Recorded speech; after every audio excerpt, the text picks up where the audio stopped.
ఇంకా అయ్యానండి చప్పట్లు, రాజగారు చప్పట్లు తప్పకుండా అనుకుంటారు. ఇంకా ఇంకా ఇంకా ఇంకా గట్టిగా చప్పట్లు కూడా దేవుని మహిమపరుస్తాం. ప్రైజ్ ది లార్డ్, హల్లెలూయా.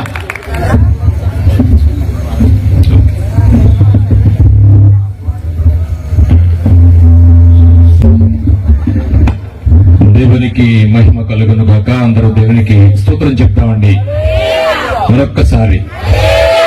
ప్రియ దేవుని సంగమా, ఇంత చక్కటి స్థలాన్ని, సమయాన్ని, చక్కటి వాతావరణాన్ని, చలిపెడుతున్న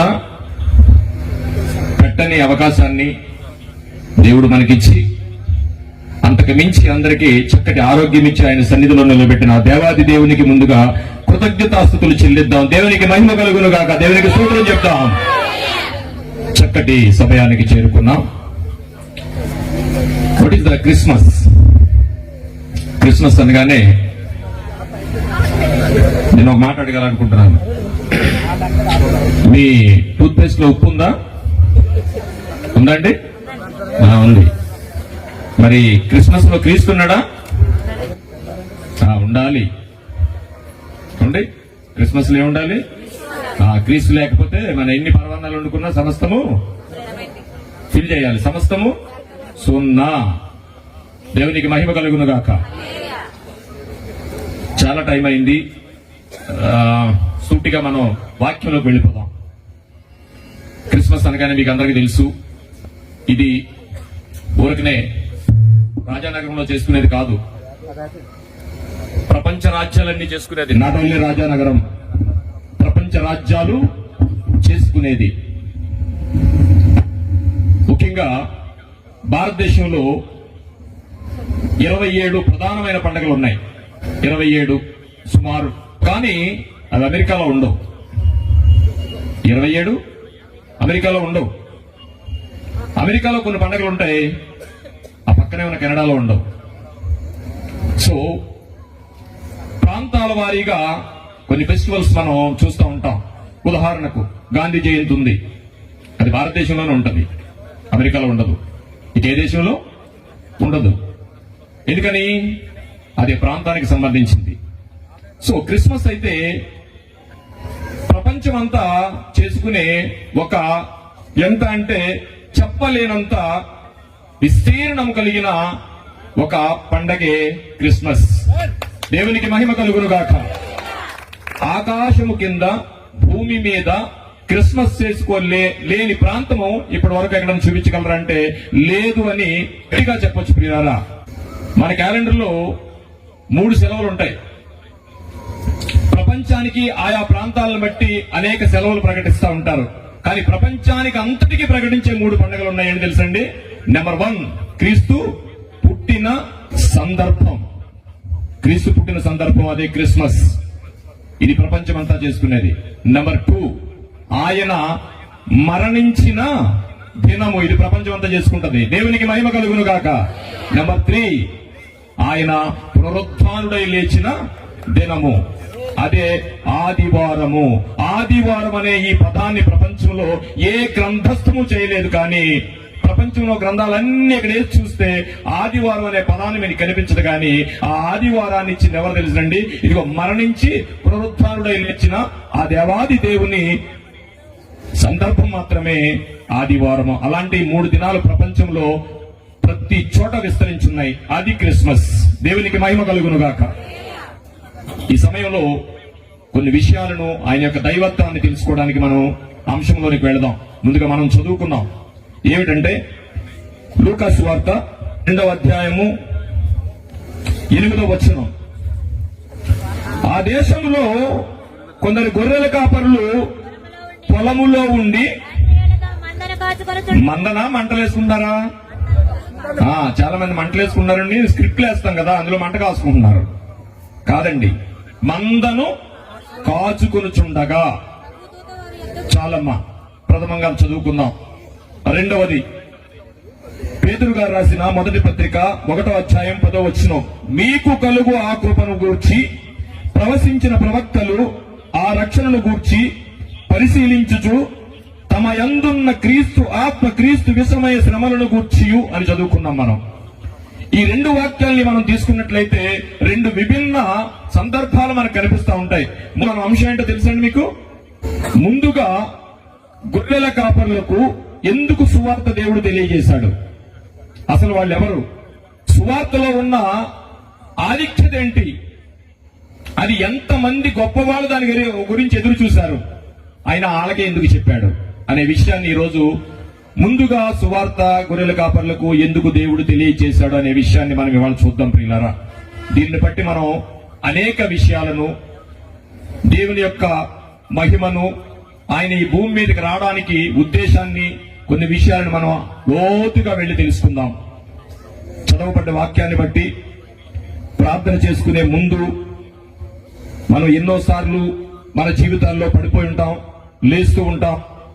అందును బట్టి ఒక్క మాట, ఒక చరణాన్ని నేను పాడాలనుకుంటున్నాను. పలుమార్లు వైదొలగినాను నీ పరలోక దర్శనము నుండి, విలువైన నీ దివ్య పిలుపుకు నే తగినట్లు జీవించనైతి, అయినా నీ ప్రేమతో మమ్మోదరి చేర్చినావు, అందుకే గైకొనుము దేవా ఈ మా శేష జీవితం. ఇదిగో దేవా మా జీవితం, నా పాదమస్తకం నీకంకితం. ఇదిగో దేవా మా జీవితం, ఆ పాదమస్తకం నీకంకితం. శరణం నీ శరణం, శరణం నీ శరణం, శరణం నీ శరణం, శరణం నీ శరణం. ఇదిగో దేవా మా జీవితం, ఆపాదమస్తకం నీకంకితం. ప్రియా దేవుని జనాంగమా, చదవబడిన వాక్యాన్ని బట్టి చిన్న ప్రార్థన చేసుకుందాం. మహోన్నతుడును మహాపరిశుద్ధుడు అయిన మా పరలోకపు తండ్రి, ఈ రాత్రికాల సమయంలో చక్కటి అనుకూలతనిచ్చి నీ పిల్లలందరినీ నీ సన్నిధిలో నిలవబెట్టినందుకే కృతజ్ఞతాస్తుతులు చెల్లిస్తూ, చదవబడిన వాక్యాన్ని బట్టి కొన్ని మాటలు అల్పుడనైన నేను వివరిస్తుండగా, నా మాటలలో నా సొంత జ్ఞానము గాని సొంత ఆలోచన గాని లేకుండా కేవలం నీ నోటి బోరగా కొన్ని మాటలను వినిపించడానికి మీరు కృప చూపుతారని, నాయనా విన్న వాక్యాన్ని ప్రతి బిడ్డ అన్వయించుకుని, నాయనా ప్రతి మాట ఆధ్యాత్మికమైన తీవ్రతను పెంచి నీకున్న లోకానికి మేము చేరడానికి చక్కటి జ్ఞానాన్ని ఈ రోజు మాకు పొందుకోవాలని, మాకున్న యావత్ చింతను మీ పాదాల ముందు మీ చిత్తానికి అప్పగించుకుంటూ ఈ చిన్న ప్రార్థన యేసు వారి ప్రశస్తమైన నామంలో మిక్కిలి వినయంతో బ్రతిమలాడి వేడుకొనుచున్నాము తండ్రి, ఆమేన్. ప్రియా దేవుని జనాంగమా, నా పేరు చెప్పే, నేను ఒక హైందవ కుటుంబాన్ని నుంచి వచ్చిన వాడిని. నన్ను ఇక్కడకు సునీల్ గారు పిలిచినందుకు, అలాగే సభను అలంకరించిన దైవజనులందరికీ నా హృదయపూర్వక వందనాలు తెలియజేసుకుంటూ, నేను చాలా అల్పుడను, అయోగ్యుడను. ఎందుకంటే ఇంతమంది దైవజనులు జ్ఞానం కలిగిన ఎదుట నిలబడడానికి నాకు నిజంగానే అర్హత లేదు. సో నన్ను 22వ సంవత్సరాలు అనుకుంటానండి నన్ను పిలిచారు సేవకుల ఫెలోషిప్ కి. అప్పుడు చక్కగా నన్ను ఆదరించారు. దేవుడు మరలా ఆయన కృపను బట్టి ఈ సన్నిధిలో మళ్ళా నిలవబెట్టడానికి ఆ దేవాది దేవునికి కృతజ్ఞతాస్తుతులు చెల్లిస్తూ అంశంలోనికి వెళ్ళిపోతాం ప్రియులారా. ఈ రోజున ఒక మనిషి నా బ్యాక్గ్రౌండ్ ఏంటో తెలుసా అని అడుగుతాడు కదండి. ఏం బ్యాక్గ్రౌండ్? నేనండి పూర్వం బాంబులు వేసేవాడిని, నేనండి అందరికంటే ఎక్కువ తాగేవాడిని, చాలా మందిని కొట్టానండి ఇప్పటికే. This is our background. ఇది బ్యాక్గ్రౌండ్ చెప్తా ఉంటాము. No no no no no. ఈ బ్యాక్గ్రౌండ్ ఏంటి తెలిసిన? పాపముల చేతను అపరాధముల చేతను చచ్చిన వాడై ఉండగా ఆయన భూమి భూమికి ఆకాశానికి మధ్యలో వేలాడదీసి రక్తపు ముద్దగా వేలాడి క్రిస్మస్ రోజు నిజ చెప్తున్నారేంటి అని అనుకుంటున్నారా? మనకు కావాల్సింది అదేనండి. అలా చేస్తేనే క్రిస్మస్ వచ్చింది. దేవునికి మహిమ కలుగును గాక. ఏదో పశువులు తొట్టిలో పుడితే కాదండి క్రిస్మస్ వస్తా. క్రిస్మస్ ఎందుకు వచ్చింది తెలిసిన? పరమ తండ్రి చిత్తము నెరవేర్చుట కొరకు పరము వీడి భూమిపై ఎరుదెంచితివా. దేవుడవై ఉండి మనుషుల చేత చిత్రహింస పడినావయ్యా. కొరడాల దెబ్బలు కొట్టి మోమునా బొమ్ము వేసి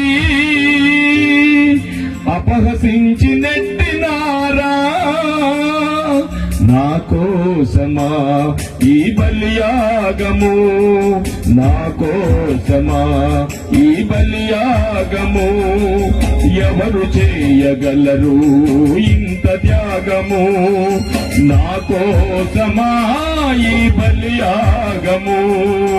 ఎవరు చేయగలరు ఇంత త్యాగము? ఎంత ఘోరమయ్యా ఈ సిలువ భారము, ఎంత దోషమయ్యా మా పాప దోషము. అట్టడుగున రక్త సిద్ధమై మాంసపు ముద్దగా మారితివా. అడుగడుగున రక్త సిద్ధమై మాంసపు ముద్దగా మారితివా. సిలువ శ్రమలను పొందితివా. ఎంత ఘోరమయ్యా నీ సిలువ త్యాగము. That is Christmas. దేవునికి మహిమ కలుగును గాక. ఇప్పటికీ మనం ఇంకా ఆయన్ని చిన్న పిల్లవాడిలాగా సమాజానికి పరిచయం చేస్తున్నామేమో. ఆయన చిన్న పిల్లవాడు కాదండి, ఇక్కడ పుట్టినవాడు కూడా కాదండి, ఆయన వచ్చినవాడు. యేసుప్రభు ఎవరండి? వచ్చినవాడు. రావాలి గనక పుట్టినవాడు మాత్రమే. Is not child. చిన్న పిల్లలకు సమాజానికి మనం ఏమన్నా పరిచయం చేస్తుంటే కొంచెం మార్చుకుందాం. దేవునికి మహిమ కలుగును గాక. ఒక మనిషి తన పుట్టుకను కానీ తన మరణాన్ని కానీ తన జీవిత శైలిని కానీ ఈ ప్రపంచంలో ఒక మనిషి ఎవ్వరికి తెలియదండి. ఒక మనిషి ఎవరికి పుడతారో తెలుస్తుందా? పుట్టిన తర్వాత తెలుస్తుంది, అమ్మానికి పుట్టానని. ఆ పుట్టినప్పుడు కూడా బాగాలేదు కూడా అవునండి. కానీ యేసుప్రభు వారి యొక్క జన్మ విషయాన్ని మనకు వచ్చేటప్పటికి ఆయన పుట్టడానికి ఆయన పుట్టిక ఒక ప్రణాళికాబద్ధమైనది. ఏంటండి? ప్రణాళికాబద్ధమైనది. రెండవది ప్రవచనాత్మకమైనది. అంటే ఏంటి రెండుని? ప్రవచనాత్మకమైందంటే ఆయన ఎప్పుడో పుడతాడని 1000 సంవత్సరాల క్రితమే ఆయన గురించి రాయబడింది. అది ప్రవచనం అండి. ప్రణాళికాబద్ధమైనది. ఎలాగ ప్రణాళికాబద్ధమైందంటే, ప్రియ దేవుని సంగమా, మీ బర్త్డే ఉంది కదా, దానికి ఒక డేట్ ఉంది కదా, అది ఎక్కడి నుంచి వచ్చిందో తెలుసా? ఈ మాటలు ఒకవేళ క్రీస్తుని నమ్మిన వాళ్ళు కానీ క్రీస్తుని నమ్మని వాళ్ళు కానీ వింటుంటే మనం రుచి చూసి ఏదైనా కొనుక్కుని తింటాం కనుక ఈ మాట విని రుచి చూసే దాన్ని ఆనందించండి. రుచి చూసే తెలుసుకోండి. ఇది ఒక సువార్త. ఏంటి సువార్త అంటే, ఇదిగో దేవాది దేవుడు ఆయన లోకాన్ని వదిలి కిందకి రావడమే క్రిస్మస్. సో అలాంటి క్రిస్మస్ ని ఈరోజు ఆయన ప్రణాళికాబద్ధమైన వాడు, ప్రవచనాత్మకమైన వాడు. ఏంటి ప్రణాళికాబద్ధం అనేది ఒక్క విషయం చెప్పి నేను అంశంలోకి వెళ్తాను. ఈ ప్రపంచానికి, నీకు నాకు, లేదా ఈ ప్రపంచానికి కాలాన్ని విడదీయాల్సి వచ్చిందంటే ఆయన పుట్టుక మాత్రమే. అది చూడండి ఒకసారి. మనం చదువుకున్న వాక్యం పైకెళ్ళి, ఆ దినములలో, లూకా సువార్త 2వ అధ్యాయం మొదటి నుంచి, లూకా సువార్త 2వ అధ్యాయము. ఆ దినములలో సర్వలోకమునకును ప్రజాసంఖ్య రాయవలెనని. ఒక్క నిమిషం ఆగుదామండి. ఆయన ఈ ప్రపంచానికి, ఈ సృష్టికి, ప్రతి మానవుడికి, నువ్వు నమ్మినా నమ్మకపోయినా ఆయన ఎంత ప్రణాళికాబద్ధమైన వాడో చరిత్ర రాసిపెట్టిందండి అక్కడ. ఇది చరిత్ర, బైబిల్ అంటేనే చరిత్ర. ఆ దినములలో సర్వలోకమునకు, ఒక రాజమండ్రికేనా రాజానగరానికైనా అన్నాడు, అందులో ఏమన్నాడు? సర్వలోకమునకు, అప్పుడున్న సర్వలోకమునకు ప్రజాసంఖ్య రాయవలనని. ఎన్నో రోజులు తెలుసండి అది తీసుకున్నది? కైసర్ ఔగుస్తు అనే అప్పుడున్న గవర్నర్ ఒక నిర్ణయాన్ని తీసుకున్నాడట. ఏమి నిర్ణయం తీసుకున్నాడంటే సర్వలోకానికి, ప్రపంచానికి ఏం తీసుకున్నాడండి? సర్వలోకానికి ప్రజాసంఖ్య రాయాలని, మన భాషలో జనాభా లెక్కలు రాయాలని తీసుకున్నాడట. ఎందుకట? క్రీస్తు ప్రపంచనాత్మైన క్రీస్తు, క్రీస్తు ప్రణాళికాబద్ధమైన వాడు. ఆయన ఎప్పుడో పుడతాడని చెప్పింది ఇప్పుడు జరుగుతుంది అంటే ఆయన ఒక ప్రణాళికాబద్ధమైన వాడు. నీకు నాకు భూమి మీద ఇవాళ జనాభా లెక్కలంటూ వచ్చాయంటే ఆయన పుట్టినందుకే వచ్చింది. దేవునికి మహిమ కలుగును గాక. అది ప్రణాళికాబద్ధమైంది. అంతకు ముందు జనాభా లెక్కలు లేవంటే ఉన్నాయండి, అంతకు ముందు ఉన్నాయండి. కానీ ఔగుస్తుకు ముందు అక్కడక్కడ ఊర్లో ఎంతమంది ఉన్నారో లెక్కేసేవారు. కానీ ఎప్పుడూ కూడా సర్వలోకానికి జనాభా లెక్కలు రాయలేదండి.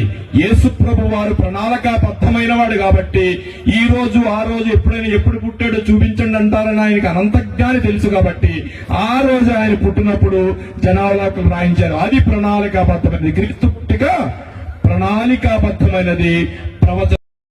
ఆ రోజు ఆయన పుట్టినప్పుడు జనాభా లెక్కలు రాయించారు. అది ప్రణాళికాబద్ధమైనది. క్రీస్తు పుట్టిక ప్రణాళికాబద్ధమైనది, ప్రవచనాత్మకమైనది. ప్రియులారా, ఇక్కడ మనం ఆలోచించినట్లయితే ఎందుకు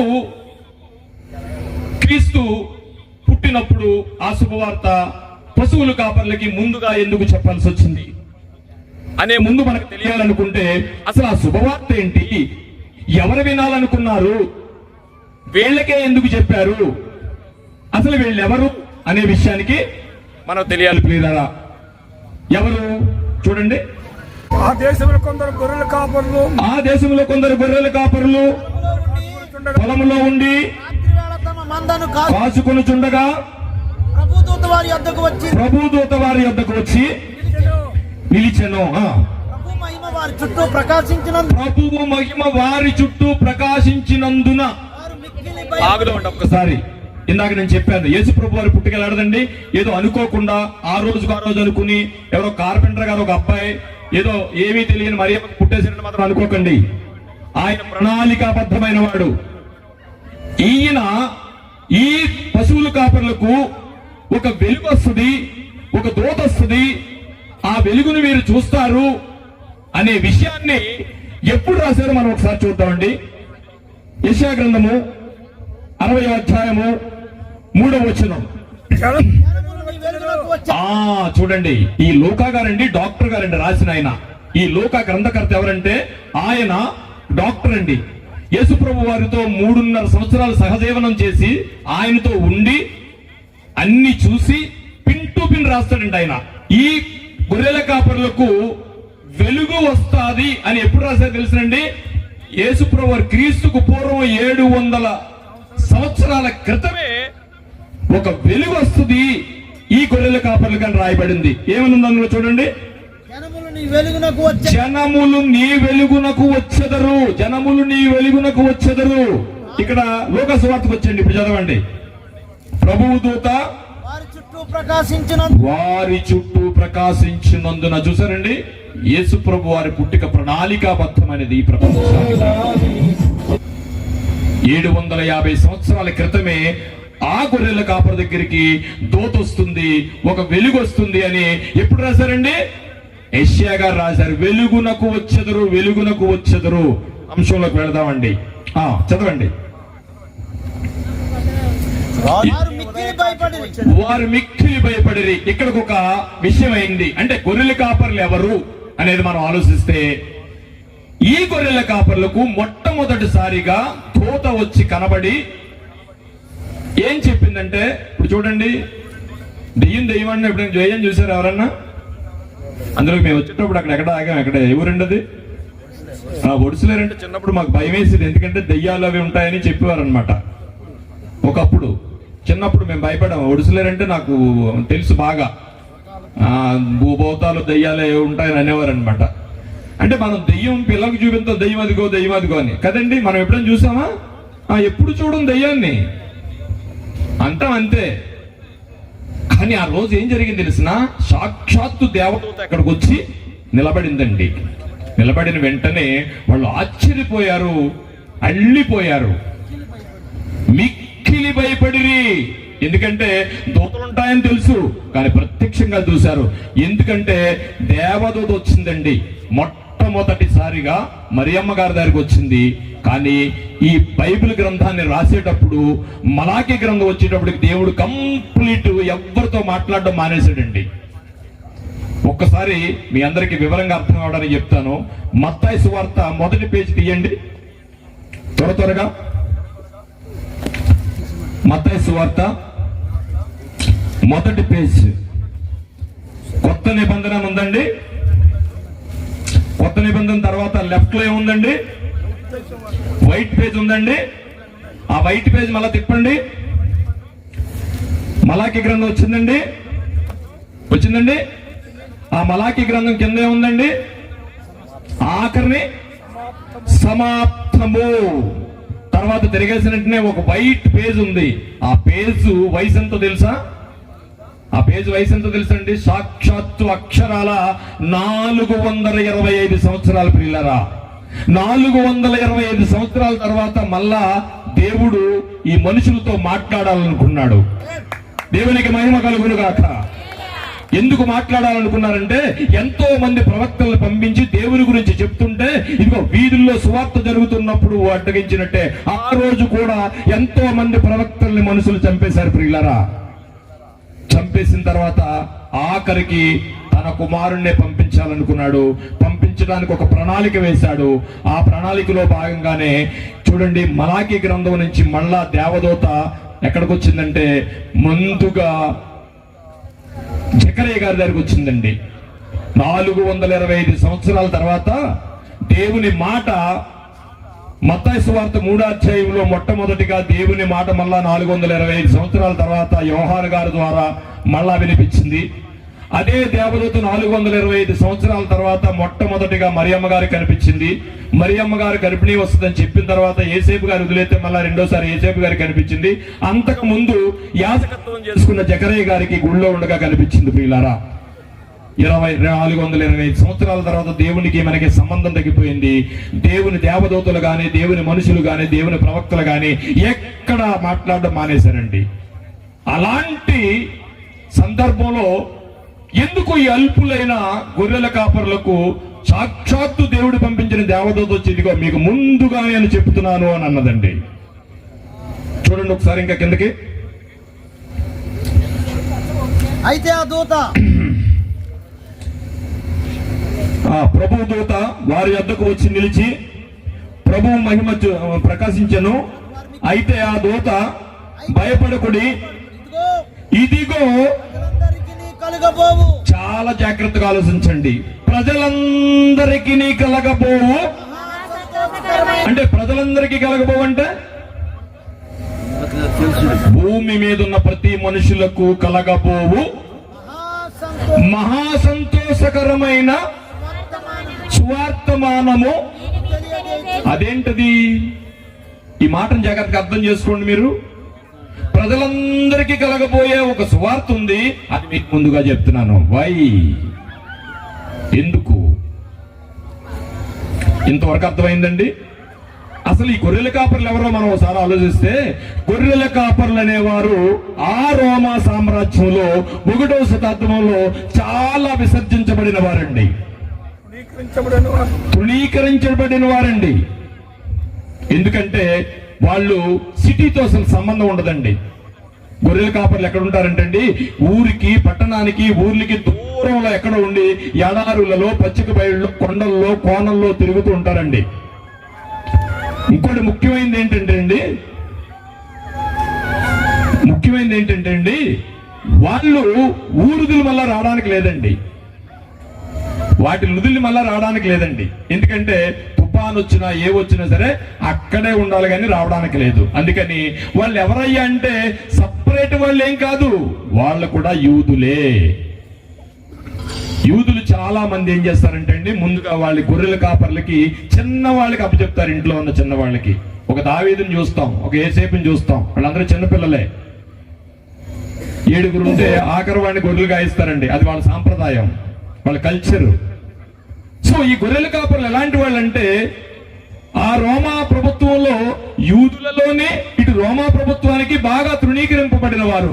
అలాంటి వాళ్ళకి ఎందుకు దేవదూత వచ్చి ముందుగా వాళ్ళకి చెప్పింది అనే విషయాన్ని మనం ఆలోచిస్తూ, అసలు ఈ సువార్త ఏంటి, ఈ సువార్తలో ఉన్న ఆంతర్యం ఏంటి అని మనం ఆలోచిస్తే, ఒక ఆత్మ ఈ లోకానికి వస్తుందని ఎంతమంది ప్రవక్తలు ఆ వార్త వినడానికి ఎదురు చూశారో మనకు తెలియాలనుకుంటే, మనం వాక్య భాగంలో చదువుకున్న పేతురు గారు రాసిన మొదటి పత్రిక 1వ అధ్యాయం 10వ వచనం చదువుకుందామండి. ఇప్పుడు నా పాయింట్ ఏంటంటే, ఎంత అల్పులైన ఆ గొర్రెల కాపర్లకు ఎందుకు ముందుగా చెప్పింది? దేవుడు కబురు పంపించాడు, సువార్త చెప్పాడు. ఈ సువార్త చూడాలని, ఈ సువార్త వినాలని ప్రవచించిన ప్రవక్తలు ఎంతమంది, ఎలాంటి వాళ్ళు ఎదురు చూశారో మనకు తెలిస్తే ఎందుకు పనికిరాని వీళ్ళకెందుకు చెప్పడం మనకు అర్థం కావాలి. అందుకని ఈ భారతావనిలో దానియేలులాగునా ప్రవచించిన నన్ను జీవింపచేయవా యేసయ్యా, స్థిరమైన నిర్ణయం, ఉన్నత దర్శనం, ఘనమైన ప్రార్థన, దానియేలులాగునా నన్ను జీవింపచేయవా, పరిశుద్ధ జీవితం, మేలిమి సాక్ష్యము, బలమైన విశ్వాసము,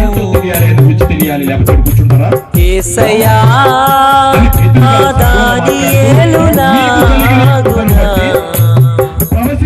నన్ను జీవింపచేయ. ఈ రక్షణను గూర్చి మీకు అందరికీ రక్షణ వచ్చిందా? రక్షణ వచ్చిందా? వచ్చింది. ఏంటయ్యా రక్షణ అంటే, లోకం మరణం ముగింపు అనుకుంటుంది, కానీ మరణం తర్వాత మరో బ్రతుకుందని బైబిల్ చెప్తుంది. అలాంటి రక్షణ మీకు వచ్చింది. దేవునికి మహిమ కలుగును గాక. అందుకని ఈ రక్షణను గూర్చి పరిశీలించుచు తమ యందున్న క్రీస్తు ఆత్మ, క్రీస్తు విషయమైన మనలను గూర్చి, శ్రమలను గూర్చి, దీని తాత్పర్యం, భావం, ఆంతర్యం నేను చెప్పేస్తున్నాను, ఆలకించండి. దేవుడు ఒకరోజు ప్రవక్తలను పిలిచి ఈ రక్షణ గురించి ఒక ఆత్మ వస్తుంది అని, యెషయా నువ్వేం చేస్తావంటే, ఇది ఒక కన్య గర్భం అయితే కుమారునికి అంటదయ్యా, రాసాయి అన్నాడు. రాశాడు. వేరే వాళ్ళని పిలిచాడు, ఇదిగో ఒక ఆత్మ వస్తుంది, ఆ ఆత్మ ఈ భూమి మీద బలివ్వబోతుంది, యావత్ మానవాళికి ఆ ఆత్మ బలివ్వబోతుంది, రాసాయి అన్నాడు. రాశాడు. మరొకరిని పిలిచాడు. ఈ ఆత్మ ఉంది కదా, ఆ క్రీస్తు అనే ఆత్మ, ఆ ఆత్మ మరణించి భూమి మీద మరణించిన తర్వాత అద్భుతమైన, ఊహించని ఒక అద్భుతమైన స్థితిలో మరలా పునరుద్ధానుడై లేస్తాడు, రాసేయ్ అన్నాడండి.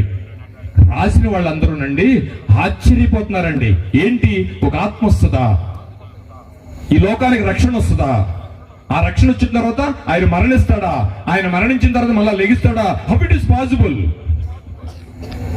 ఒక కన్య కంటదా, కన్య ఎలా కంటది, హౌ ఇట్ ఈస్ పాసిబుల్ అని ఆశ్చర్యపోయారట. ఎవరు? ఆది నుండి, ఆది కాండం నుంచి మొదలు పెట్టుకుంటే వాళ్ళందరూ యేసు ప్రభు గురించి రాసిన వాళ్ళు, క్రీస్తుని ఆత్మ గురించి రాసిన వాళ్ళు తగతగలాడిపోతున్నారండి. ఎప్పుడు వస్తుందో ఆత్మను చూద్దాం, ఆత్మను చూద్దాం, ఆత్మను చూద్దాం అని. అదే తాత్పర్యం. 11వ వచనం చదవండి. 11వ వచనం. క్రీస్తు ఆత్మ క్రీస్తు విషయమైన శ్రమలను గూర్చి వాడు తర్వాత కలగబో అంటే పునరుద్ధానుడై లేచిన అద్భుతమైన ఆత్మను గూర్చియు మహిమను గూర్చియు ముందుగా సాక్ష్యం ఇచ్చినప్పుడు ముందుగా వ్రాసిన ప్రవక్తలందరూ ఆ ఆత్మ ఏ కాలమున ఎట్టి కాలమున చూడండి, ఆ ఆత్మ ఏ కాలంలో వస్తుందో నేను ఉంటే బాగున్నాను, ఏ కాలంలో వస్తుందో నేను ఉంటే బాగున్నాని తహ ఆడిపోయారటండి. ఎందుకంటే చాలా అద్భుతమైన మాటలు రాసేశారండి. ఆహాజు అనే ఒక ఆయన వచ్చి ఒక సూచక క్రియ అడగాలనుకున్నాడండి. చూడండి ఒకసారి యెషయా గ్రంథం, యేసు ప్రభు వారు గురించి, ఆయన జననం గురించి మనం ఆలోచించాలనుకుంటే అండి లూకాసు వార్తలను ఉండిపోతున్నామేమో. కొంచెం ఎదరికెళ్దామండి. అసలు ఆ కన్యక గర్భవతి అయి కుమారుని కననే విషయం ఏంటో మనకు తెలిస్తే ముందు ఇంత పెద్ద సువార్త, ఇంత గొప్ప ప్రవక్తలు ఎదురు చూసిన ఆ సువార్తను తీసుకెళ్లి గొర్రెల కాపరికి ఎందుకు వెళ్ళిపోయారని తెలియాలంటే లూకా సువార్తలో పశువుల తొట్టులో పడుకోబెట్టిన ఆ చిన్న పిల్లాడి గురించి మనం మాట్లాడకూడదండి. ఆ చిన్న పిల్లాడి ఎవరో మనకు తెలిస్తే ఆశ్చర్యపోతాం ప్రియులారా. చూడండి యెషయా గ్రంథము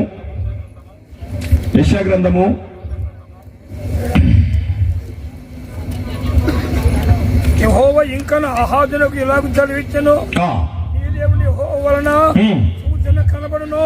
11 చదవండి, 12 చదవండి సార్. యెషయా గ్రంథము, నేను అడగను యెహోవాను శోధింపని చెప్పగా అతడు ఇలాగూ చెప్పాను, దావీదు వంశస్థులారా. చాలండి. ఇక్కడ విషయం ఏంటంటే ఆహాజ్ అనే ఒక రాజు ఉన్నాడు. ఆ రాజు దేవుణ్ణి ఏదో అడగాలనుకున్నాడు. ఆ అడగడానికి నేను శోధించను దేవుణ్ణి అనుకున్నాడు. అనుకున్న తర్వాత యెషయాని పిలిచి అన్నాడు, యెషయా అడిగిన అడగకపోయినా సరే నేను చేసే సోసక్రియటు నీకు చూపిస్తున్నాను. చరాయి యెషయా అనగానే యెషయాతో నాకు చెప్తున్నాడండి, యెషయా ఆహాజు నన్ను సోసక్రియ అడగాలనుకున్నాడు కదా, నేను సోసక్రియ చేయాలనుకున్నాను. ఎవ్వరు చేయలేని సోసక్రియ ఒకటి చేయాలనుకున్నాను. ఏంటో తెలుసా? కన్యక గర్భవతి అయి కుమారుని కని. అండి ఇది చాలాసార్లు చదువుకున్నాం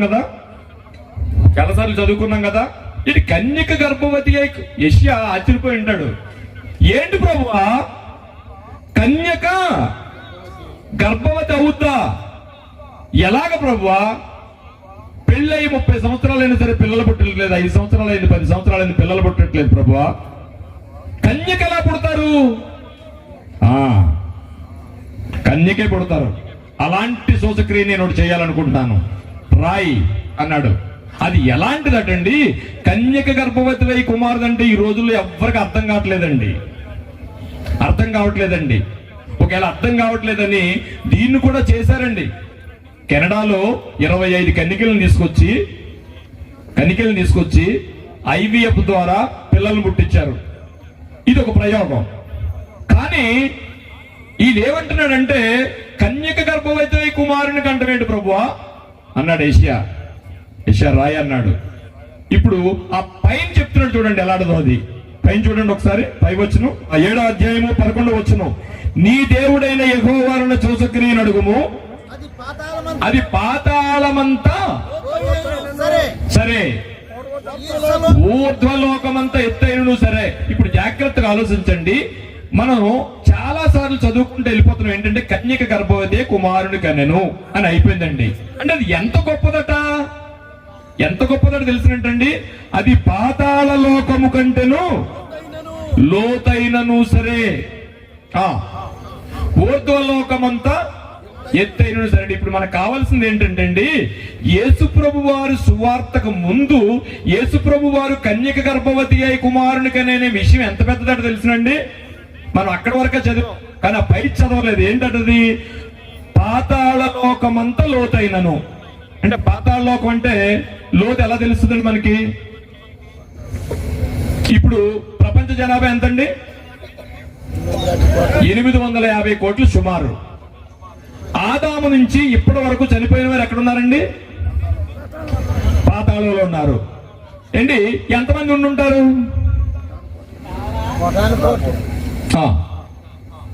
పాతాళ లోకమంత లోతైనదట. ఏది? కన్యక గర్భవతి కుమారుని కంఠం. ఇప్పుడు పాతాళ లోకాన్ని గురించి మనం ఆలోచిస్తే ఆదాము నుండి మొదలుకొని ఇప్పటి వరకు చనిపోయిన వారు ఎక్కడ ఉన్నారంటే పాతాళంలో ఉన్నారు. దైవజనులు చక్కగా చెప్పారు.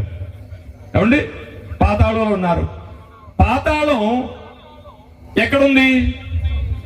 ఎందుకంటే చాలా మంది ఏమనుకుంటారు పాతాళాన్ని పోతారు నువ్వు అంటుంటారు. అంటే పాతాళమే నరకం అనుకుంటున్నారు. No no no no no, పాతాళం నరకం కాదు.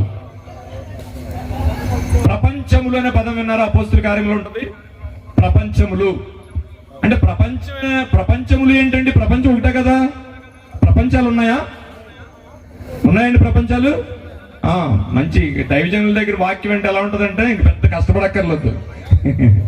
ఏమండి, ప్రపంచములు. కానీ లోకానికి తెలిసింది ప్రపంచమే, కానీ బైబిల్ చెప్తుంది ప్రపంచములు అని. దేవునికి మహిమ కలుగును గాక. 3 ప్రపంచములు. 1 పరలోకము, 2 భూలోకము, 3 పాతాళ లోకము. పాతాళం అనగానే చాలా మంది నరకం అనుకుంటున్నారు కదా. కాదండి, పాతాళం అనగానే నరకం అనుకుంటున్నారు. స్వర్గాన్ని గురించి చెప్పాడు, నరకంలో ఏముంటుందో చెప్పాడు, కానీ నరకం ఎక్కడుందో చెప్పలేదండి. దేవునికి మహిమ కలుగును గాక. ఇప్పుడు పాతాళం అనగానే 3 ప్లేసులు అండి. పాతాళం అనగానే ఒక లోకం, ఆ లోకంలో మళ్ళా 3 ప్లేసులు ఉంటాయి. జాగ్రత్తగా ఆలోచించండి. పాతాళం అనగానే ఒక లోకం, ఆ పాతాళంలో మళ్ళా 3 ప్లేసులు ఉంటాయి. 1 వేదన పొందు స్థలము, 2 సమాధాన పొందు స్థలము పరదేశు. దీనికి దానికి మధ్యలో ఏముంటదండి? అగాధం ఉంటుంది. అంటే ఈ పాతాళంలో మళ్ళా 3 ప్రాంతాలు ఉన్నాయి. పాతాళం ఒక లోకం అయితే ఆ పాతాళంలో మళ్ళా 3 ప్రాంతాలు ఉన్నాయి. ఆ 3 ప్రాంతాల్లో మధ్యలో ఉన్నదే అగాధము. అంటే ఇప్పుడు చెప్పండి, పాతాళము విస్తీర్ణం ఎంత అంటే ఈ భూమి కంటే కోట్ల కోట్ల రెట్టులు ఉన్న అంత లోతు ప్రియులారది.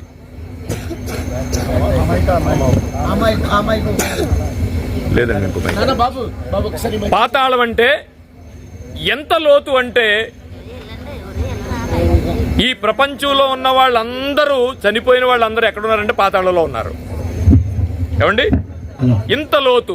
ఇక ఊర్ధలోకం అంటే ఎక్కడంటే పరలోకము. దాని గురించి చెప్పాలంటే కొంచెం టైం పడుతుంది. కానీ ఇప్పుడు పరలోకం ఎక్కడుందో, ఎంత దూరం ఉందో మనకు తెలియాలంటే చిన్న భౌతికంగా మీకు ఎగ్జాంపుల్ చెప్తాను. ఇప్పుడు మనకున్న విమానాలు స్పీడ్ ఎంతో తెలుసండి? ఒక 5-6 సంవత్సరాల క్రితం, 10 సంవత్సరాల క్రితం 600 ఉండేయండి. ఒకవేళ ఒక వ్యామగామి అంటే భూమి మీద నుంచి ఒక ర్యాకెట్ చంద్రమండలానికి వెళ్ళాలనుకుంటే ఇంచుమించు ఒక 45 నిమిషాలు, ఒక 1 అవర్ అయ్యేటప్పటికి భూమి ఒక ఆకారం మారుతుందండి. ఏమండి, కొద్ది రోజులు గడిచేటప్పటికి భూమి ఒక బాల్ లో మారుతుంది. స్పేస్ లోకి వెళ్ళాలి లేకపోతే నక్షత్ర మండలంలోకి వెళ్ళాలనుకుంటే 500 సంవత్సరాలు పడుతుందండి ఒక గెలాక్సీకి వెళ్ళాలంటే. ఏది? గంటకు విమానం అయితే 600 కిలోమీటర్లు అయితే, ర్యాకెట్ గంటకు 6000 కిలోమీటర్లు అయితే, భూమి నుంచి చంద్రమండలానికి వెళ్ళడానికి కొన్ని గంటల్లో భూమి మనకు దూరం అవడానికి ఒక బంతిలా మారాలనుకుంటే, స్పేస్ లోకి వెళ్ళాలంటే 500 సంవత్సరాలు అనుకుంటే, ఇదంతా భూమికి సంబంధించిన స్పేస్ లో జరిగేదేనండి. అది ఒక లోకం, భూలోకం. ఇక ఊర్ధ్వలోకం అంటే పరలోకము. ఆ పరలోకానికి వెళ్ళాలంటే ఎంత దూరం అంటే అంతకంటే ఎత్తైన లోకము ఈ భూమి మీద ఇంకోటి లేదండి. దేవునికి మహిమ కలుగును గాక. ఇప్పుడు కన్యక గర్భవతి అయి కుమారుని కనేది ఏంటంటండి? పాతాళ లోకమంత లోతట. దేవునికి మహిమ కలుగును గాక. ఊర్ధ్వలోకమంత ఎత్తైందట. అలాంటి సువార్తను విసర్జించబడిన వారికి ఎందుకు చెప్పాడయ్యా? ఎంతో మంది ప్రవక్తలు దాని గురించి ఎదురు చూస్తుంటే వాళ్ళందరిని వదిలేసి ఎందుకు చెప్పారయ్యా? ఎవరెవరు ఎదురు చూశారో ఒక ఇద్దరిని మీకు పరిచయం చేసి ముందుకెళ్తాను. యోబు గ్రంథము 19వ అధ్యాయము 25వ వచనం. త్వరగా అమ్మా, చెప్పాల్సిన చాలా ఉంది, సమయం లేదు. అయితే నా విమోచకుడు సజీవుడనియు తరువాత యోబు గారు మాట్లాడుతున్నాడండి. యోబు గారు ఏమన్నారంటే, నా సజీవుడు, ఆయన సజీవుడు, నా విమోచకుడు సజీవుడు, తరువాత ఆయన భూమి మీద నిలుచును, నేను ఎరుగుదును. ఇవన్నీ చెప్తున్నాడండి యేసుప్రభు వారి గురించి. ఒక ఆత్మ వస్తుంది కిందకి, ఆ ఆత్మని నేను చూడాలనుకున్నాను కానీ నేను చూడలేకపోతున్నాను, అయినా నేను ఈ శరీరంతో ఆయన చూస్తానని యోబు గారు విట్నెస్ ఇస్తున్నారండి. ఇకపోతే రెండో వ్యక్తిగా ఆదికాండము 49వ అధ్యాయము 10వ వచనం. ఆదికాండము.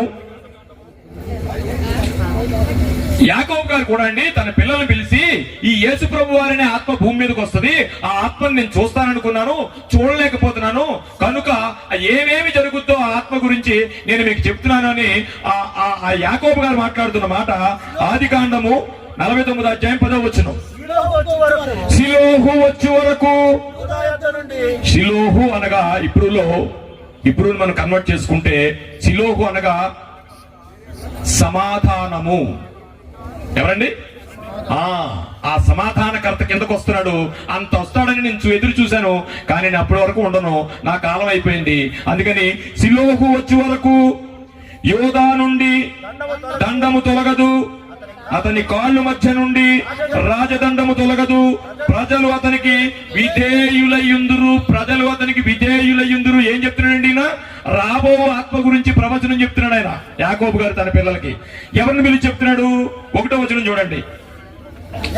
యాకోబు తన కుమారులను పిలిపించి ఇట్లా, నేను మీరు కూడి రండి, అంత్యదినములలో మీకు సంభవించబో సంగతులను మీకు తెలియజేస్తున్నాను. చూడండి, యేసుప్రభు అనే ఆత్మ వస్తుందట. ఆ ఆత్మ గురించి ఆయన ప్రవచనం చెప్తున్నాడు. ఏం చెప్తున్నాడంటే, యాకోబు కుమారులారా కూడి వచ్చి ఆలకించుడి, మీ తండ్రి అయిన ఇశ్రాయేలు మాట వినుడి. యాకోబు తన కుమారులు పిలిపించి ఈ సువార్తను చెప్తున్నాడండి. ఏమండి, వాళ్ళు ఎదురు చూసి అసువులు బాసి అందరూ ప్రాణాలు విడిచారు, కానీ ఆ ఆత్మ యొక్క సువార్తను వాళ్ళు వినలేకపోయారు. ఎందుకు గొర్రెల కాపరులకు చెప్పారు అనేది మనం ఆలోచించగలిగితే, పిల్లరా, అసలు మరియమ్మ గారి దగ్గర ఏం జరిగింది అనేది మనం లూకా సువార్తలోకి వచ్చేసి ఒకసారి చూద్దాం. చూడండి, మనం చదువుకున్నాం కదా 6వ వచనం. వారు అక్కడ ఉన్నప్పుడు ఆమె ప్రసవ దినములు నిండను గనుక తన తొలిచూలు కుమారుని కని, ఇక్కడ తొలిచూలు అని రాస్తున్నాడు చూడండి, తొలిచూలు కుమారుని కని పొత్తెగుడ్డలతో చుట్టి. ఏమండి, ఇక్కడ చాలా మంది తెలిసిన వాళ్ళు ఉంటారు. పొత్తెగుడ్డలు అంటే ఏంటండి? ఇదేదో సపరేట్ గా మనకు తెలియని పదం అని అనుకోకండి. పిల్లాడి పుట్టిన వెంటనే తల్లి కడుపులో గర్భంలో ఉన్నప్పుడు టెంపరేచర్ వేరు, భూమి మీదకి వచ్చిన టెంపరేచర్ వేరు. ఆ టెంపరేచర్ కొంతసేపు మెయింటైన్ చేయడానికి, ఈ భూమి మీద ఉన్న టెంపరేచర్ ని అలవాటు పరచడానికి కొంతసేపు ఏం చేస్తారంటే ఈ టర్కీ టవల్ అని, సాధారణంగా నాకు తెలిసి పాత గుడ్డలు దాస్తారు సాధారణంగా. ఎందుకంటే కాటన్ దుప్పట్లు, ఆ చీరలు అవి పాత దాచి పెడతారు కూడా, ముందుగానే ప్రిపేర్ అవుతారు. కానీ ఈ పొత్తిగుడ్డలు అని రాయాలండి. అక్కడ యేసుప్రభు ఎక్కడ పుట్టారో రాయలేదు, డేట్ రాయలేదు, ఏమీ లేదు. పొత్తిగుడ్డలు అవసరమా? ప్రణాళిక. ప్రియులారా, యేసుప్రభు ఎలాంటి వారండి?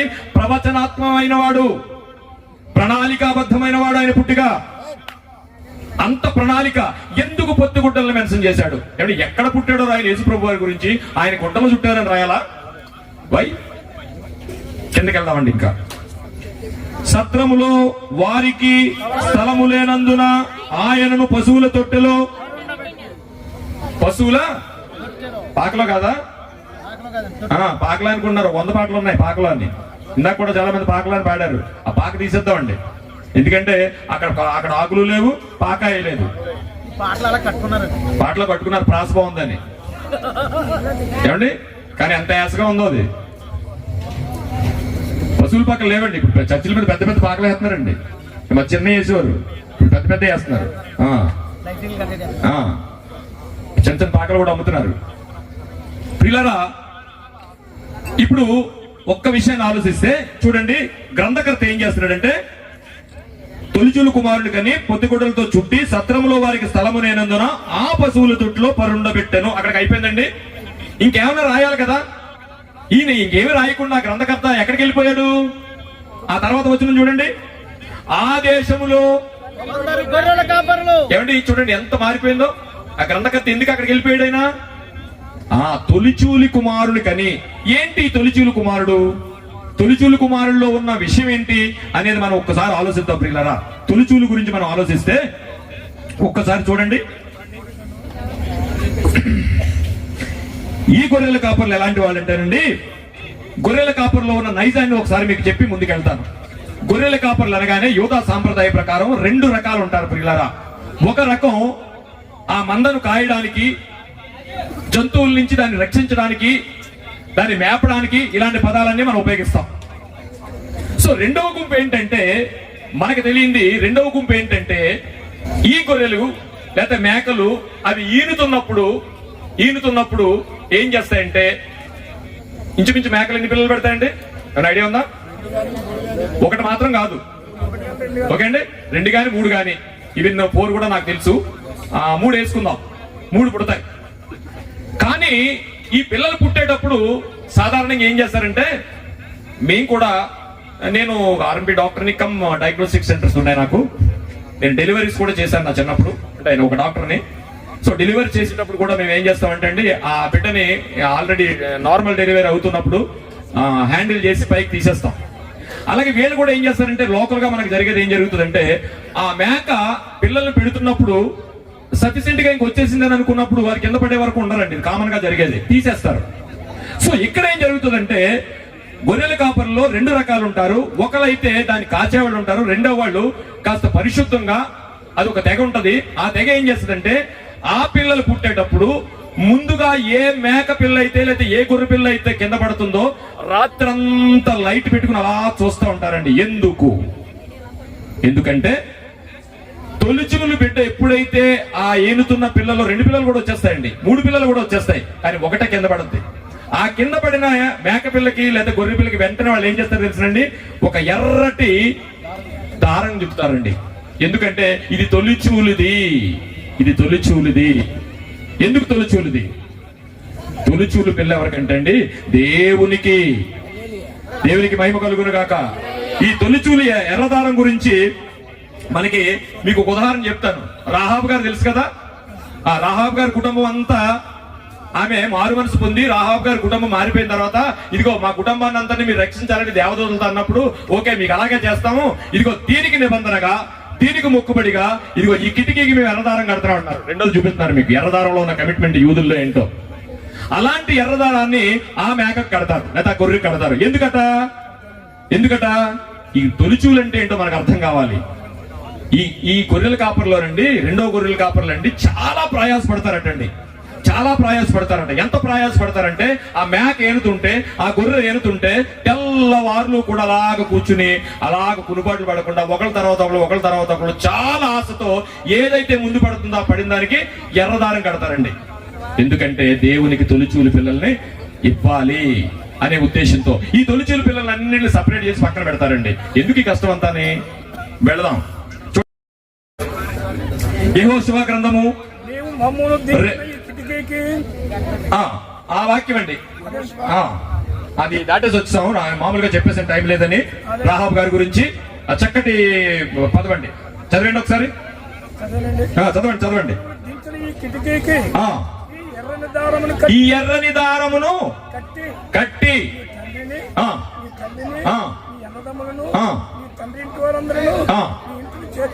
చేర్చుకుని చాలండి. ఇది ఒక మొక్కుబడి లేకపోతే కమిట్మెంట్. ఇలా చేస్తారండి. ఈ ఎర్రదారం ఎందుకు కడతారంటే, అసలు తొలిచూలు అంటే మనకు తెలియాలని అనుకుంటే పాత నిబంధనలోనికి వెళ్ళి కొన్ని విషయాలు మనం చూద్దాం. చాలా తొందరగా నేను ముగిస్తాను. ఇప్పుడు ఇవన్నీ చెప్తుంటే మీకు అనుమానం రావాలండి. ఏమంటే మేము ఎప్పుడు ఇది మేకలు గొర్రెలు వేయడం, వాళ్ళు ఏమో దీపాలు పెట్టి చూడడం ఇవన్నీ మేము వినలేదండి. మీకు అనుమానం రావట్లేదా? వినలేదు కదా, ఎప్పుడు వినలేదు. మీకు మరి ఎందుకు అడగాలి? పైకి లేచి మీరు ఎలా చెప్తారేటండి. కానీ యేసుప్రభు వారు ఏమన్నారంటే, యేసుప్రభు వారితో తన రొమ్మును ఆనుకుని తిరిగిన యోహాను గారు రాస్తున్న ఒక అద్భుతమైన మాటను మనం చదువుకుంటే అండి, యోహాను గారు 21 అధ్యాయాలు రాశాడు. ఆఖరి మాటలో ఏం రాశాడంటే అండి, ఆయన ముగిస్తూనే చదవండి ఒకసారి. యోహాను సువార్త 21 అధ్యాయము 25వ వచనం. యేసు చేసిన కార్యములు ఇంకను అనేకములు కలవు అండి. యోహాను గారు రాస్తూ ఆఖరి మాట ఏం రాస్తాడంటే, ఇదిగో నేను రాశాను కదా, యేసు చేసిన కార్యములు ఇంకను అనేకములు కలవు, వాటిలో ప్రతిదానిని వివరిస్తే రాసిన ఎడల ఇట్లు వ్రాయబడిన గ్రంథములు భూలోకం చాలదటండి. దేవునికి మహిమ కలుగును గాక. ఇప్పుడు మనం ఏం చేయాలి? రోమ పత్రికలో అంటున్నాడు, అదే ఏమన్నాడంటే, ఆయన అదృశ్య లక్షణములు అనగా ఆయన నిత్య శక్తియు దేవత్వమును జగతోత్పత్తి మొదలుకొని సృష్టింపబడిన వస్తువులను ఆలోచించుట వలన తెలుస్తుంది. ఇప్పుడు అర్థమైందండి ఎందుకు మనం అది ధ్యానించాలో. వెళ్దామండి, తొలిచూలు గురించి ఆలోచిద్దాం ఒకసారి. చూడండి ఏమన్నాడు? నిర్గమాకాండము 13వ అధ్యాయము 1వ వచనం నేను చదివేస్తానండి. నిర్గమాకాండము 13వ అధ్యాయం 1వ వచనం. మరియు యెహోవా మోషేతో ఇలాగు సెలవిచ్చెను, ఇశ్రాయేలీయుల్లో మనుషుల యొక్కయు పశువుల యొక్కయు ప్రథమ సంతతి అనగా నా ప్రతి తొలిచూలు పిల్లలను నాకు ప్రతిష్టము, అది నాదని చెప్పెను. దేవునికి మహిమ కలుగును గాక. తొలిచూలు ఏంటండి ఆయనకి? నిర్గమకాండం 13వ అధ్యాయం 3వ వచనం. మోషే ప్రజలలో నిట్లనెను, మీరు దాసగృహమైన ఐగుప్తునందు బయలుదేరిన వచ్చిన దినమును జ్ఞాపకము చేసుకొనుడి. యెహోవా తాను బహు బలము చేత దానిలో నుండి మిమ్మల్ని బ్రతికించి రప్పించను గనుక మీ తొలిచూలి పిల్లలు నాకేం చేయాలంటే అర్పణగా ఇవ్వాలి. ఏమండి? నిర్గమకాండం 13వ అధ్యాయం 12వ వచనం. ప్రతి తొలిచూలు పిల్లలను, నిర్గమకాండము 13వ అధ్యాయం 12వ వచనం. ప్రతి తొలిచూలు పిల్లలను నీకు కలుగు పశువులను సంతతిలో ప్రతి తొలిచూలు పిల్లను జాతకాలకిచ్చండి. ప్రతి తొలిచూలు పిల్లలను నీకు కలుగు పశువులు సంతతిలో ప్రతి తొలిచూలు పిల్లను యెహోవాకు ప్రతిష్ఠింపవలెను. వానిలో మగ సంతానము యెహోవాదగును. దేవునికి మహిమ కలుగును గాక. ఏమండి? తొలిచూలుకి సంబంధించిన పాత నిబంధన ఆజ్ఞలండి. వీళ్ళు ఎందుకు తొలిచూలు పిల్లల్ని తెల్లవార్లు వెయిట్ చేస్తున్నారంటే, తొలిచూలు పిల్లల్ని బలి ఇవ్వాలి, తొలిచూలు పిల్లల్ని దేవునికి ఇవ్వాలి. తొలిది మనకి ఇస్తున్నాం కదండి బైబిల్ ప్రకారం. కానీ అలాగే ఆ రోజుల్లో మీకు ఒక చిన్న విషయం చెప్తాను. మనకి జాతరలు జరుగుతుంటాయి. నేను మా ఇంటి దగ్గర ఉన్న నోకలమ్మ టెంపుల్ కి సంబంధించిన ఒకప్పుడు నేను ఆ ధర్మకర్తని. అక్కడ ఏం జరుగుతాయంటే అండి, కోడెలు తీసుకొస్తారండి. ఏమైందా? ఓకే, కోడెలు తీసుకొస్తారు, కొంటారు, లోనకి తీసుకెళ్తారు, మళ్ళీ అదే కోడి బయటకు వచ్చేస్తా. తెలుసా మీకు? తెలుసా? నేనే చేశాను ఆ పని, అందుకనే చెప్తున్నాను.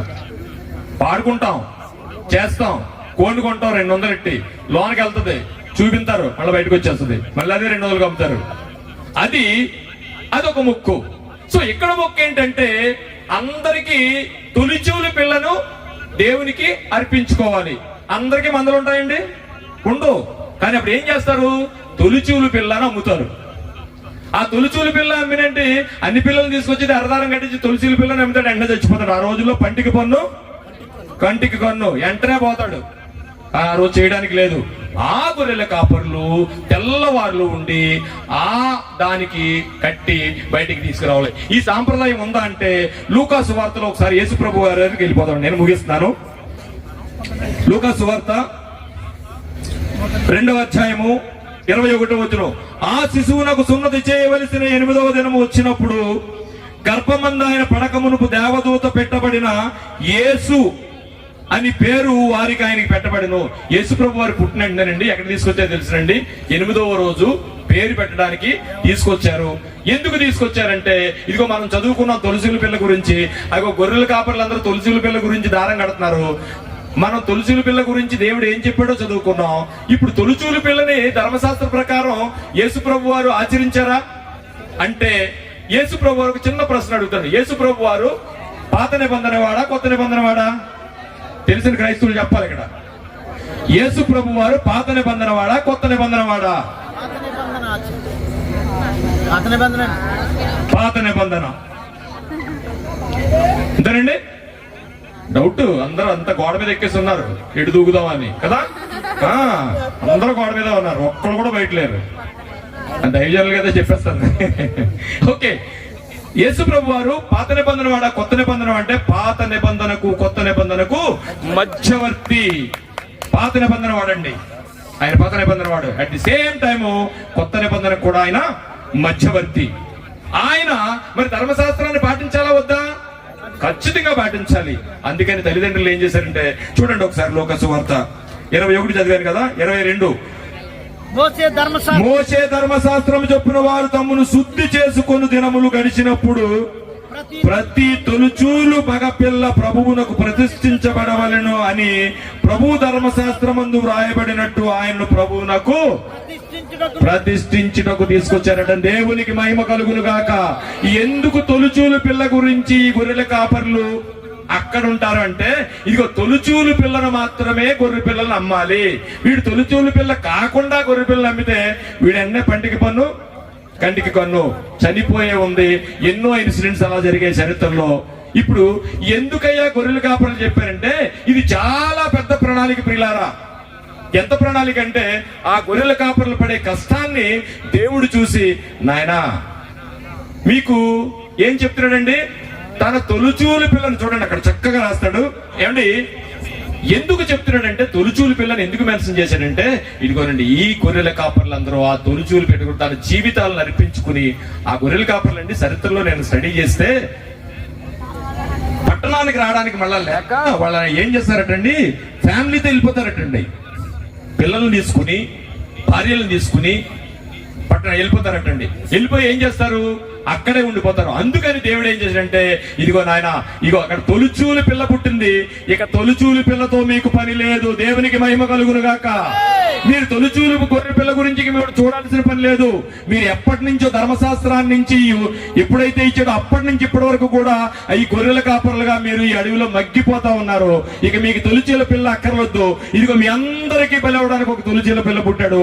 ఆ తర్వాత ధర్మశాస్త్రంలో కొట్టివేయబడింది ఏంటంటే, ఇక తొలిచూలు పిల్లనిచ్చే ఆస్కారం మీకు లేదు.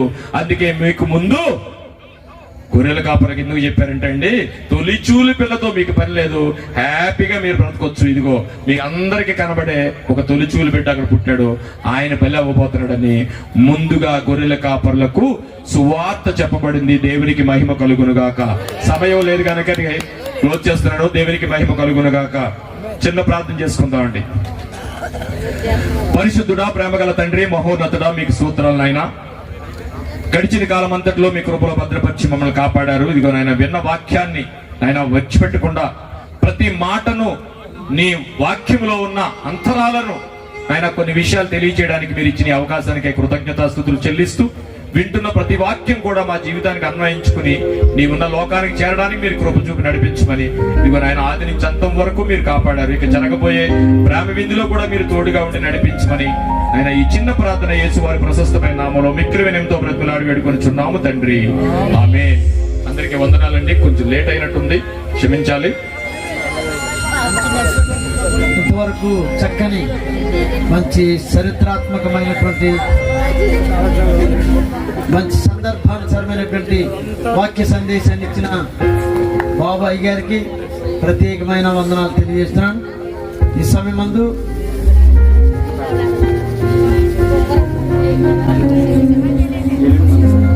వెళ్ళిన పాత్ర గారు, సునీల్ గారు అక్కగారు ప్రార్థన చేయాలని సునీల్ గారు కోరుకుంటున్నారండి. వారి కోరికను మన్నించి మీరు వచ్చి దీవించాలని ప్రేమతో కోరుతున్నాం.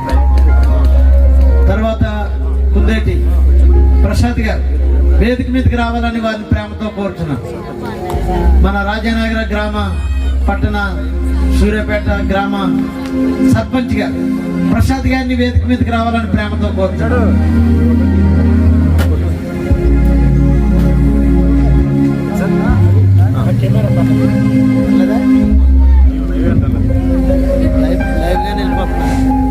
మీకు పరిశుద్ధమైన తండ్రి, మీకు లెక్కలేని వందనాలు, స్థుతులు, స్తోత్రం దేవా. మరి కూటాన్ని క్రిస్మస్ పండుగని ప్రభు ఏర్పాటు చేసిన సునీల్ గారి కుటుంబాన్ని దీవించండి నేను, మరి బిడ్డను దీవించండి, భార్య దీవించండి. ఇప్పటివరకు ప్రభు నేను మంచి సువార్త పానం మేము విన్నాం తండ్రి. తెలియని విషయాలు, ఎన్నో విషయాలు మేము తెలుసుకున్నాం ప్రభు. మరి ఆ దైవ సేవకులు మీరు దీవించండి, ఆశీర్వదించండి. ఇన్ని వాక్యాలు మాకు వివరించి చెప్పినందుకు నాయన తండ్రి వేలాది వందనాలు చెల్లిస్తున్నాను. ఆ వాక్యం మా హృదయాల్లో ఫలించడానికి మీరు సహాయం చేయండి. మరి వేదిక మీద ఉన్న పెద్దలందరినీ మీరు దీవించండి, కూడి వచ్చిన బిడ్డలందరినీ కూడా మీరు దీవించండి. నాయన ఈ రోజు నేను మీరు ఎప్పుడో మా హృదయంలో జన్మించారు, మాకు రక్షణ అనుగ్రహించాలి తండ్రి. కూడి వచ్చిన బిడ్డలందరూ దీవించాలి. ఇంకా జరగాల్సిన కార్యక్రమం అంతా కూడా దేశంలో జరగడానికి సహాయం చేయాలి, కొద్ది ప్రార్థన కోసం చేర్చుకోవాలి. ప్రభుత్వం పెట్టుకుంటున్నాం తండ్రి.